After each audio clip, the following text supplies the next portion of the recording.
পুরুষ না হিজড়া কিচ্ছু বোঝা যায় না। আমরা চাই নারীর ন্যায্য অধিকার, নারীর সমান অধিকার নয়।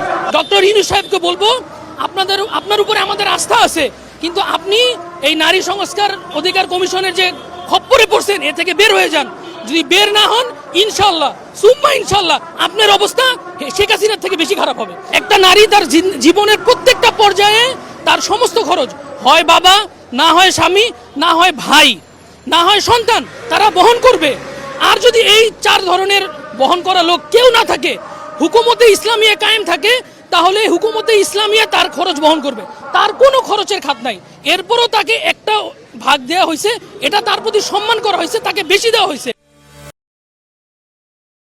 আমাদের আসার মূল উদ্দেশ্য হচ্ছে যে এই আমাদের বর্তমান প্রধান উপদেষ্টা ডক্টর মোহাম্মদ ইউনূস সাহেব, ওনার কাছে যে প্রতিবেদনগুলো দেওয়া হয়েছে নারীদের সম্পর্কে, এটা আমাদের বাংলাদেশের সকলেই জানে। তো এই বিষয়টা হলো আল্লাহ রাব্বুল আলামিন তার কোরআনুল কারীমের মধ্যে আমাদের ইসলামী জীবন ব্যবস্থা উনি বাতলে দিয়েছেন। তো আমরা যদি এই সময়ে যেই দাবিগুলো দেওয়া হয়েছে এগুলো সমস্ত কিছু ইসলাম বিরোধী, আর এই সমস্ত বিষয় যদি কেউ বিশ্বাস করে তাহলে এগুলো কারোর ঈমান থাকবে না, আর এগুলো যদি বাস্তবায়ন করা হয় তাহলে তো এটা আরও বড় কুফরি। সুতরাং আমাদের সকলের ঈমানি দায়িত্ব হলো এগুলোকে রুখে দেওয়া, এবং এগুলো হলো যারা সমান অধিকার দাবি করছে, আসলে এগুলো তো সমান অধিকার না, বরং নারীর অধিকারগুলোকে ছিনিয়ে নেওয়া। এই জন্য আমরা চাই নারীর ন্যায্য অধিকার, নারীর সমান অধিকার নয়। এই বিষয়টা আমাদেরকে বুঝতে হবে। এবং বর্তমান সময়ে ইন্ডিয়া যেই ওয়াকফ বিল পাশ করতে যাচ্ছে, আসলে এটা আমাদের একটা বড় চক্রান্তর মধ্যে তারা ফেলে দিয়েছে। আসলে আমাদের এই সমস্ত বিষয় মুসলিম উম্মাহকে চেতনা রাখতে হবে, এই সমস্ত বিষয়কে এই বিরুদ্ধে রুখে দাঁড়াতে হবে।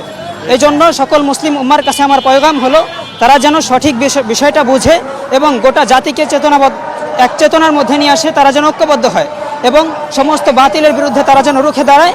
এই জন্য সকলের কাছে আমার উদারত আহ্বান হলো দল মত নির্বিশেষে তারা যেন সকলেই এক উম্মাহ হয়ে রাসূল সাল্লাল্লাহু আলাইহি ওয়াসাল্লামের পথে তারা যেন এসে দাঁড়ায়, এটাই আমার তাদের কাছে চাওয়া। আল্লাহ তাআলা কবুল করে। আসলে এখানে বিষয় দুইটা। একটা বিষয় হচ্ছে যে নারী কমিশন করা হয়েছে, তারা আসলে ইসলামের যে মূলনীতি বা নারী সম্বন্ধে যে নিয়মকানুন, সেই নিয়মকানুন পুরো পড়ে নাই। একটা হইতেছে এই বিষয়, আর দুই নম্বর বিষয় হইতেছে এরা ইসলামের ভালো চায় না, দেশেরও ভালো চায় না। এরা মূলত হইতেছে পশ্চিমা যে অপসংস্কৃতি আছে, পশ্চিমা যে নোংরা সংস্কৃতি আছে, সেটা পশ্চিমাদের দালালি করে তাদের কাছ থেকে টাকা পয়সা খেয়ে এই দেশে সেই নোংরা সংস্কৃতি আনতে চায়। সেই দালালি তারা করতেছে আর কি। এই দালালি তারা যে করতেছে, আমরা ইনশাল্লাহ এটা বাস্তবায়ন করতে দিব না। আমাদের মুরব্বীরা বলছেন যদি রক্ত দিতে হয় রক্ত দিব, যুদ্ধ করতে হয় যুদ্ধ করব। তারপরও সরাসরি কোরআনী আইনের বিরুদ্ধে যেই আইন আনার কথা বলা হইতেছে বা সংস্কারের কথা বলা হইতেছে, এটা ইনশাল্লাহ আমরা রুখে দিব। আর দ্বিতীয় বিষয় যেটা হইতেছে যে ইসলামের মতো মহান একটা আদর্শের মধ্যে নারীদেরকে সমস্ত জায়গায় পুরুষের থেকে অধিকার বেশি দেওয়া হয়েছে। হ্যাঁ, এটা তারা বুঝতেছে না। সমস্ত জায়গায় নারীদের কোথাও কোনো খরচের খাত নাই, কিন্তু তাদেরকে ইনকাম দেওয়া হয়েছে, তাদেরকে অধিকার দেওয়া হয়েছে। একটা নারী তার জীবনের প্রত্যেকটা পর্যায়ে তার সমস্ত খরচ হয় বাবা, না হয় স্বামী, না হয় ভাই, না হয় সন্তান, তারা বহন করবে।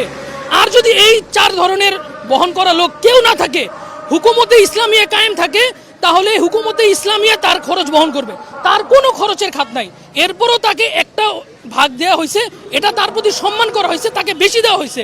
এই কুলাঙ্গার মহিলারা, তারা মহিলা নারী সংস্কারের যে মহিলারা আছে, এরা আসলে মহিলা না পুরুষ না হিজড়া কিচ্ছু বোঝা যায় না। এই কুলাঙ্গারের বাচ্চারা দেশটাকে রসাতলে নিয়ে যাবে। এরা নারীর কাঁধে বন্দুক রেখে ইসলামকে গুলি করতে চায়। এই জন্য এদেরকে প্রতিহত করতে হবে, সোজা কথা প্রতিহত করতে হবে, এছাড়া দ্বিতীয় কোনো উপায় নাই। ডক্টর ইউনূস সাহেবকে বলবো আপনার উপরে আমাদের আস্থা আছে, কিন্তু আপনি এই নারী সংস্কার অধিকার কমিশনের যে খপ্পরে পড়ছেন এ থেকে বের হয়ে যান।